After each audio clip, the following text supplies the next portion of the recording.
मेरे सोच में राम मंदिर का बनना एक निगेटिव वक्स नहीं है।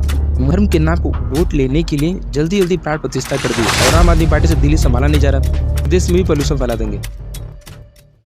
यदि आप इस वीडियो पर आए तो इसके पहले आपने जरूर ध्रुव आर्टी के इस दोनों वीडियो को देखा होगा, जिसमें उन्होंने नरेंद्र मोदी को एक ट्रू डिक्टेटरशिप कहा है। ये दोनों वीडियो इतनी ज्यादा कंट्रोवर्शियल बन गई थी, इसके चलते नरेंद्र मोदी की हेटरों की संख्या दिन पर दिन बढ़ती ही गई, क्योंकि ऑडियंस तो होती ही है बिना पेंदी का रोटा, क्योंकि उनको वास्तविकता से ज्यादा इस बात पर भरोसा रहता है कि हमारा फेवरेट यूट्यूबर किसका सपोर्ट कर रहा है। लेकिन मैं ऐसा बिल्कुल नहीं कह रहा हूँ कि बीजेपी सही है और सभी पार्टियां खराब है, क्योंकि सभी पार्टियों में से किसी को आप सही नहीं कह सकते, क्योंकि सभी पार्टियों को सिर्फ तुम्हारे वोट से मतलब होता है और वो इस वोट के लिए कुछ भी कर सकती है।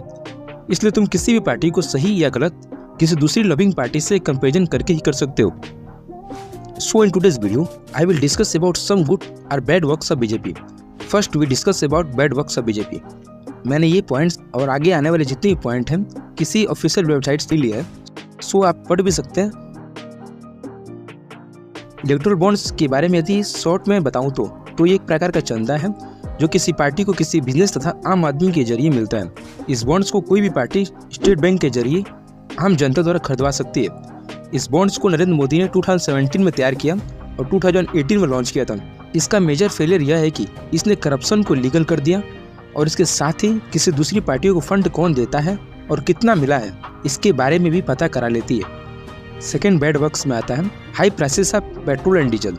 जब 2014 में बीजेपी रूलिंग में आई थी, तब से पेट्रोल, डीजल और इसके साथ ही अदर ईटिंग मटेरियल्स के प्राइस बढ़े हैं। और इसको निगेटिवली देखा जाए, जितने मिडिल क्लास के लोग होंगे उनको सर्वाइव करने में दिक्कतें होंगी, लेकिन यदि इसको पॉजिटिवली देखा जाए तो वे अधिक पैसे कमाने के पीछे भाग सकते हैं, जिससे अल्टीमेटली उनकी इनकम बढ़ सकती है। लेकिन ये लोगों की सोच पर निर्भर कर सकती है। आगे पॉइंट हम रखते हैं जीएसटी इम्प्लीमेंटेशन। वस्तुओं के बढ़ते दाम ने लोगों को परेशान किया तो था ही, उसके बावजूद भी और एडिशनल महंगाई बढ़ा दी गई। जीएसटी के इम्प्लीमेंटेशन से मैक्सिमम बिजनेस को रन करना और लोगों द्वारा प्रोडक्ट को बाई करना मुश्किल हो गया है। निगेटिव वर्क्स में सबसे लास्ट में मैं राम मंदिर के मुद्दे को ही रखा हूँ, क्योंकि मेरे सोच में राम मंदिर का बनना एक निगेटिव वर्क्स नहीं है। मंदिर का बनना वो भी ऐसे देश में जहाँ हिंदुओं की संख्या 96 करोड़ से भी अधिक है।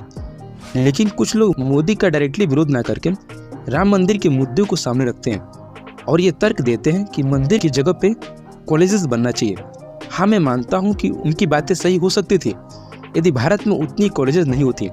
वैसे में यदि उनको लगता है कि कॉलेज और स्टूडेंट के रेशियो में यदि कॉलेजों की संख्या कम है तो उनको डेफिनेटली विरोध करना चाहिए, लेकिन मंदिर के नाम को हथियार बनाकर नहीं, बल्कि उनको ऐसे चीज़ को हथियार बनाना चाहिए जो एक्चुअल में गलत है। रही बात मंदिर के बनने की, तो मोदी जी ने राम मंदिर बनाया नहीं है और नहीं मोदी जी ने अपने घर से पैसे लगाए हैं, बल्कि सारे पैसे श्री राम भक्तों के हैं, जिसके द्वारा यह भव्य मंदिर स्थापित हुआ है।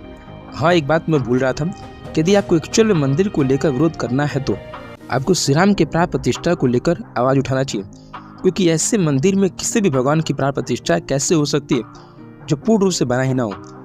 केवल धर्म के नाम पर वोट लेने के लिए जल्दी जल्दी प्राण प्रतिष्ठा कर दिए।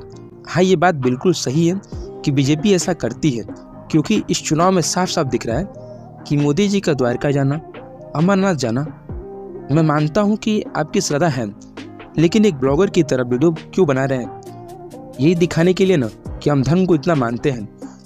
जितना मैंने अभी मोदी जी के बारे में कहा है, यही बात आपके दिमाग में भी चलती होंगी, लेकिन एक्चुअल में जितना भी धर्म के लिए उनके द्वारा कुछ भी किया जाता है, मुझे बहुत खुशी होती है, क्योंकि कोई तो है जो प्रभु को लेकर इतना कट्टर है।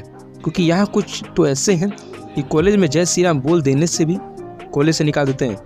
निगेटिव वर्क्स में और भी बहुत सारी चीज़ें हैं, जैसे कि अनएम्प्लॉयमेंट तो बहुत बड़ा मुद्दा है। इस पर मैं डेडिकेटेड वीडियो बनाऊंगा यदि आप कमेंट करें तो।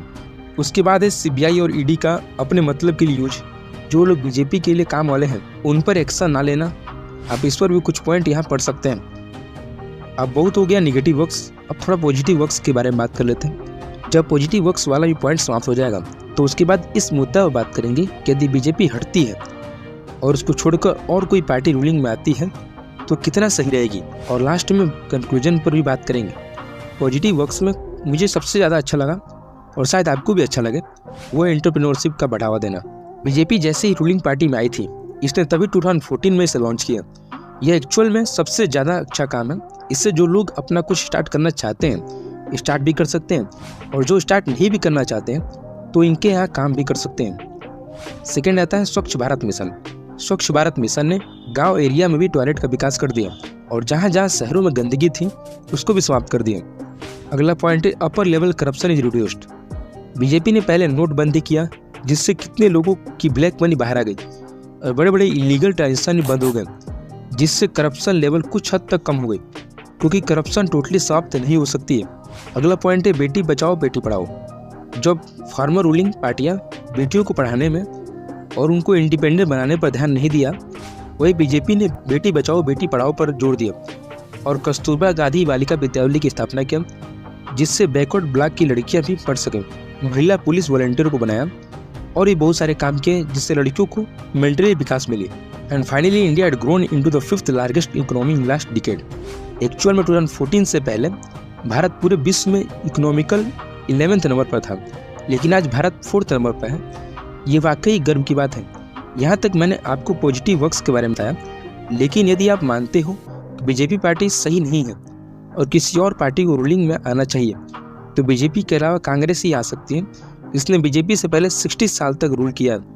चलिए कांग्रेस के बारे में भी जानते हैं, उसने कौन कौन से मेजर वर्क्स किए हैं। इस बात पर ध्यान देना कि इस लिस्ट को मैंने कांग्रेस की ऑफिशियल वेबसाइट से लिया है, इसलिए इसमें कुछ त्रुटियां नहीं हो सकती हैं। आप चाहें तो वीडियो को पॉज करके पढ़ सकते हैं। अब मैं फाइनली कंक्लूजन पहुंचता हूं। अंत में मैं बस इतना ही कहूँगा कि मेरे हिसाब से कोई भी पार्टियां सही नहीं है, क्योंकि कोई भी पार्टियां अपने वर्चस्व को कायम रखने के लिए ही कोई काम करती है। यदि उनको लगता है कि काम करने से मेरे पार्टी का नाम बहुत ऊंचा हो सकता है, तो वही काम करेंगी।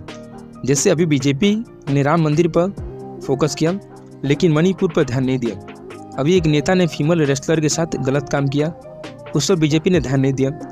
और यदि कांग्रेस भी आएगी तो हिंदू कुछ समझेगी नहीं, और आम आदमी पार्टी से दिल्ली संभाला नहीं जा रहा। देश का खाक संभालेंगे, पूरे देश में भी पॉल्यूशन फैला देंगे। अब मैं इस वीडियो को समाप्त कर रहा हूँ, नहीं तो और भी मेरे मुंह से अपशब्द निकल जाएंगे। तो ओके, थैंक्स फॉर वॉचिंग।